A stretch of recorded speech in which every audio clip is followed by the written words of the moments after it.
हरे कृष्णा कृष्णा कृष्णा हरे हरे, हरे राम राम हरे हरे। आप सभी भक्तजनों का भगवत ज्ञान गंगा में स्वागत एवं अभिनंदन है। हमारे पिछले एपिसोड में हमने बताया कि किस प्रकार आप भगवान श्री कृष्ण की शरण में आकर आत्मज्ञान प्राप्त कर सकते हैं और आत्मसुख प्राप्त करके आत्मनिर्भर बन सकते हैं। जब व्यक्ति एक बार आत्मनिर्भर बन जाता है तो वह कोरोना वायरस उसका कुछ भी अहित नहीं कर सकता। जैसे ही आत्मनिर्भर व्यक्ति के संपर्क में कोरोना वायरस आएगा वह जलकर भस्म हो जाएगा, ऐसा हमारा मानना है। भगवत गीता में लिखा है। इसीलिए हमारे माननीय प्रधानमंत्री मोदी जी बार बार जनता को यह कह रहे हैं कि आत्मनिर्भर बनकर ही कोरोना को भगाया जा सकता है। अतः आपसे निवेदन है कि आप सभी लोग कृष्ण की शरण में आकर आत्मनिर्भर बनें। चलिए आज का प्रोग्राम हम शुरू करते हैं, जिसका शीर्षक है आत्मा का अमर होना। आप सभी से निवेदन है कि अगर आपको यह हमारा प्रोग्राम पसंद आए या तो ज़्यादा से ज़्यादा शेयर करें और ज़्यादा से ज़्यादा लोगों को बताएं कि भगवत गीता का ज्ञान वह लाभ उठा सकें। अतः हम आज का प्रोग्राम शुरू करते हैं, जिसका शीर्षक है आत्मा का अमर होना। कुरुक्षेत्र में जब अर्जुन दोनों सेनाओं के मध्य खड़ा होकर दोनों सेनाओं को देख रहा था, तब वह भय और शोक से डूब गया। उसने श्री कृष्ण से कहा कि हे केशव, दोनों पक्ष में मेरे पितामह, दूसरे पक्ष में जो खड़े हैं मेरे पितामह, मेरे गुरु भाई, गुरु पुत्र एवं मेरे परिवार के जन खड़े हैं। इन सब को मार के मैं कैसे जी सकता हूँ। इनकी हत्या का पाप मैं अपने ऊपर लेके जीना नहीं चाहता, अतः इससे अच्छा है कि मैं युद्ध ना करूँ। ये अर्जुन की यह हालत देखकर श्री कृष्ण भगवान ने कहा कि तू शोक क्यों करता है। इनके अंदर जो आत्मा है वह तो अमर है। आत्मा तो कभी मरती नहीं है। आत्मा को कोई शस्त्र नहीं काट सकता, ना मार सकता। अतः आत्मा तो अपने प्रारब्ध के अनुसार एक शरीर से दूसरे शरीर में चली जाती है। तो फिर तू शोक क्यों करता है। तुझे जो ये योद्धा दिख रहे हैं, ये तो सिर्फ आत्मा के वस्त्र हैं, और आत्मा के वस्त्र के मर जाने पर शोक करने की क्या आवश्यकता है। भगवान श्री कृष्ण ने कहा कि तू ना किसी को तार सकता है, ना किसी को मार सकता है। इसीलिए तू केवल अपना कर्तव्य कर, कर्म के फल की इच्छा मत कर।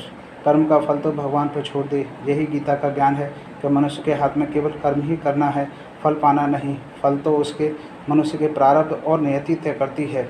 अतः भगवान श्री कृष्ण ने बताया कि मनुष्य के हाथ में केवल 3 ही कर्म हैं जो वह कर सकता है। नंबर 1 भगवान की सेवा करना, नंबर 2 अच्छे कर्मों द्वारा समाज एवं देश को सुखदायी संदेश देना, और नंबर 3 बुरे कर्मों के द्वारा समाज एवं देश को दुखदायी संदेश देना। नंबर 1 भगवान की सेवा करना। हे अर्जुन, प्रत्येक मनुष्य अपने नियत कर्म के द्वारा एक दूसरे मनुष्य की सेवा कर ही रहा है। प्रत्येक मनुष्य के अंदर भगवान की तटस्थ शक्ति आत्मा विद्यमान है। इसीलिए जब कोई मनुष्य किसी दूसरे मनुष्य की सेवा करता है या अथवा तो वह भगवान की ही सेवा कर रहा होता है। इस सेवा के बदले में उसे कुछ धन प्राप्त होता है, जिससे वह अपने परिवार की सेवा कर पाता है। यथार्थ में अगर देखा जाए तो सब जाति के मनुष्य किसी न किसी मनुष्य की सेवा में लगे हुए हैं। विश्व के सभी मनुष्यों का एक ही धर्म है, वह है सनातन धर्म। एक ही कर्म है, वह है भगवान की सेवा करना। जो व्यक्ति सनातन धर्म का पालन करता है वही वास्तव में भगवान की सेवा करता है एवं असीम सुख भोगता है। अतः दूसरा कर्म है वह अपने शुभ कर्मों के द्वारा समाज तथा देश की सुखदायी संदेश देना एवं गरीबों की मदद करना, जैसे कमजोरों की सहायता करना, खाने पीने की वस्तुओं का दान करना, यज्ञ हवन भंडारे इत्यादि करना, जरूरतमंदों की सहायता करना। यह सब शुभ कर्मों में आता है। अतः तीसरा कर्म है अपने गलत कर्मों के द्वारा समाज एवं देश को गलत संदेश देना, जैसे कि किसी की ज़मीन एवं मकान को कब्जा कर लेना, किसी की मार पिटाई करना, किसी के साथ हत्या करना, किसी के साथ दुर्व्यवहार करना एवं किसी की मदद ना करना एवं कमज़ोरों का मजाक उड़ाना, और यह सभी गलत कर्मों में आता है। अतः हे अर्जुन, तू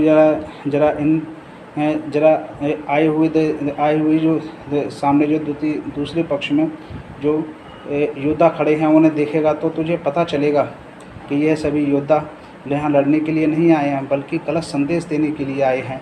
वह धर्म के पक्ष में नहीं, अपितु अधर्म दुर्योधन के पक्ष में अपने प्राणों का बलिदान करने आए हैं।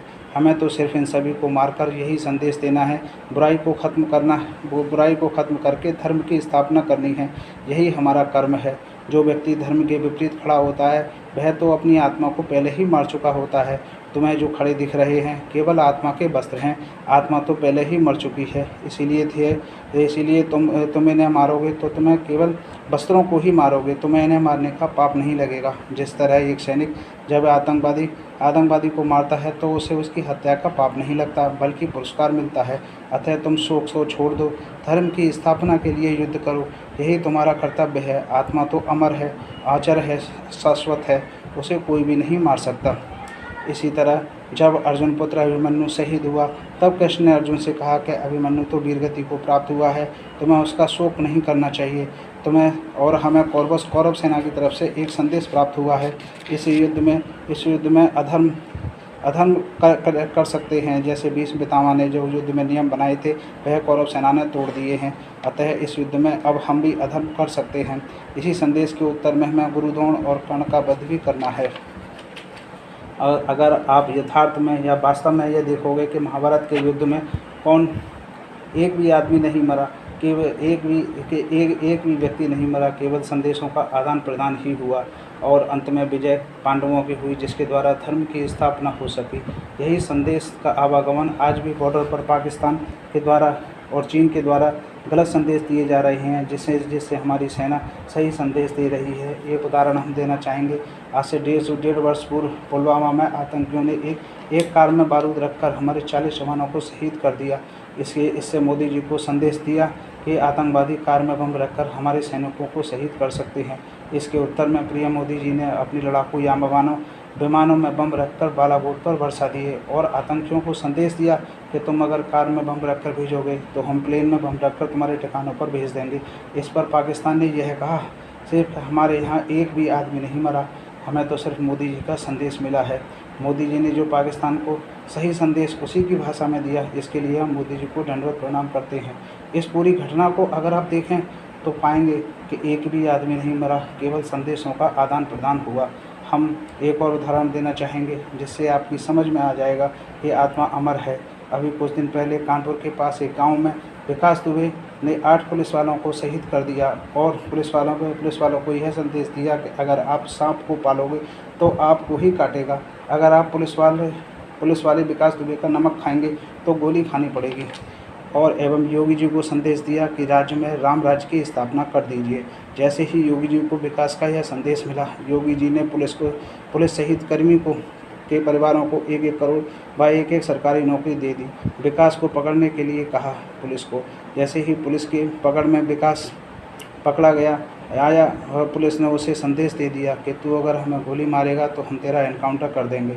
इस पूरी घटना में अगर आप देखा जाए तो एक भी आदमी नहीं मरा, केवल विकास दुबे ने योगी जी को संदेश दिया कि उत्तर प्रदेश में राम मंदिर के साथ साथ राम राज्य की भी स्थापना कर दीजिए, यही आपका कर्तव्य है।